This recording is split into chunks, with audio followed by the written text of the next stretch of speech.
Jadi uang kalian tuh dicetak nih, kalian kerja capek-capek, uangnya dicetak seperti ini, gitu. Jadi untuk mengerti Bitcoin, kita harus belajar kenapa secara fundamental fiat itu rusak, ya. Fiat ini adalah uang yang dipakai. Ini kan revolusi baru ya, baru 100-200 tahun terakhir.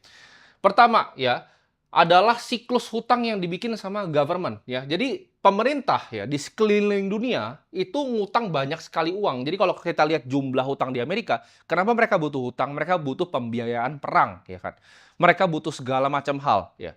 Jadi yang mereka harus lakukan nanti adalah money printing. Mereka itu ngutang lebih banyak dibanding yang mereka bisa bayar.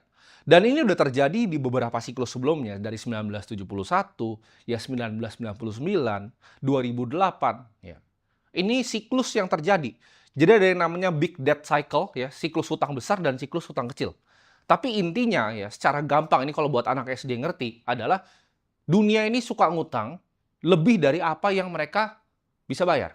Jadi ibaratnya utangnya segini nih, kemungkinan dia bisa bayarnya cuma kecil segini ya. Jadi ini yang terjadi kalau kita lihat di negara paling besar yaitu di US. Nah, solusinya apa? Karena mereka nggak bisa bayar secara normal hutang-hutangnya, lalu mereka melakukan yang namanya money printing ya, printing press ya. Jadi uang kalian tuh dicetak nih, kalian kerja capek-capek, uangnya dicetak seperti ini gitu. Tapi akibatnya apa? Dengan lu print uang lebih banyak ya kan, ini itu udah dari zaman Roma ya.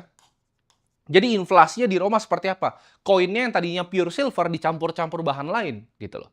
Akibatnya apa? Akibatnya ya semuanya jadi tambah mahal karena semua orang punya tambah banyak koin. Kenapa? Karena mereka perlu untuk membiayai militernya Roma.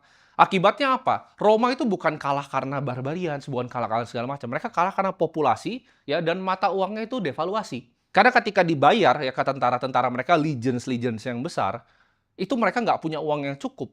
Jadi mereka harus melakukan printing pada zaman itu, yaitu koin silvernya itu dicampur-campur, koin emasnya nggak bisa gitu, tapi silvernya dia campur-campur. Dan kopernya juga dicampur-campur sama mereka.